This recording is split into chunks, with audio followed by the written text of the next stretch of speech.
Hello and welcome. Today we're working on the high-low method of cost estimation. Now, if you're in accounting, you're in managerial accounting or accounting 2, they would say, hey, let's calculate the cost estimation and let's take our total cost, like in this third column, let's take our total cost and split up and figure out how much is fixed, how much is variable. So this is cost estimation. One method we use is called the high-low method.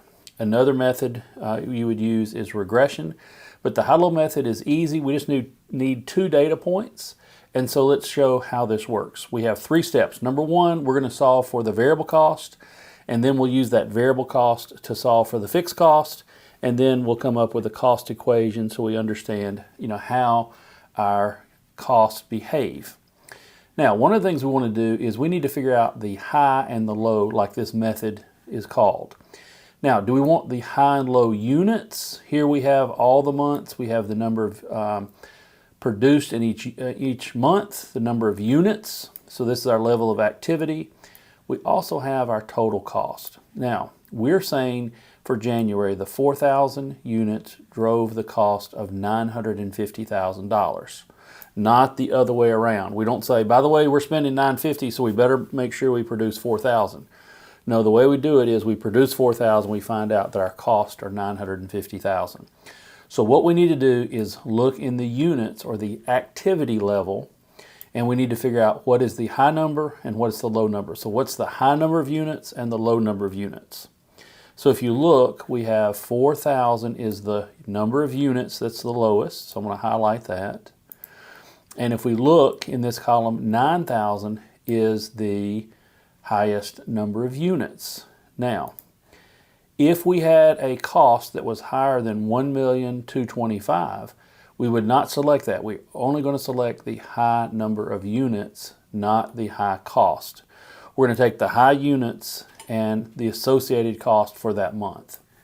So step number 1, we need to figure out what is the variable cost per unit, and the way we do it is says we look at the difference in the high and the low cost. So the high cost is going to be $1,225,000 minus $950,000. So the difference in cost is $275,000. So what's the difference in the number of units? Well, our high units are 9,000 minus our low units are 4,000. So therefore, we're saying the extra 5,000 drove an extra $275,000 of cost. So what is our estimate for variable cost? It's going to be the $275,000 divided by the 5,000, and we end up with $55. I'm going to format that.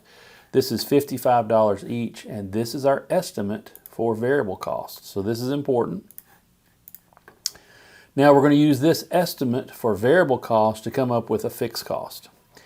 Now remember, the fixed cost is a total cost that does not change with volume.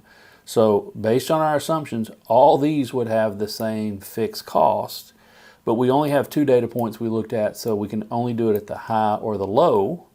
So let's show how it works on the low. If we have the low total cost is $950,000, okay? The high total cost is $1,225,000. Okay, those are just given, but we need to recognize these are the high and this is the low. Now, once again, there might be a higher or lower cost, but we're taking the high and the low units, so we all pick the same numbers. Okay? Now, for variable cost, what would our estimate for variable cost be at the low level? Well, it'd be 4,000 times the $55. So our estimate for low would be $220 variable cost. At the high level, it would be 9,000 units times $55, and that's a total of $495,000. So what is the fixed cost that's built into these 2 models? Fixed cost plus variable cost equals total cost, so therefore we do what? We say 950 minus 220, and so we say our fixed cost is 730. Let's see if it works for the high level.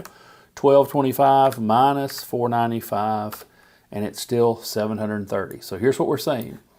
We're saying that our variable cost is $55. Our fixed cost is $730,000. So let's do our cost equation and we're finished. What we have is our cost equation is something like y equals a plus bx. So y is our total cost, a is our total fixed, b is our variable cost per unit, and x is the number of units, the activity level, the cost driver, whatever you want to say about that. So this is going to be y equals 730,000 plus 55x. So what we have in this problem, the answer is $55 is our variable cost per unit, 730,000 is our total fixed cost, and we can put this in a cost equation form that says, hey, if we produce 1,000 units, 1,000 times 55 plus 730 would be our estimate for the total cost.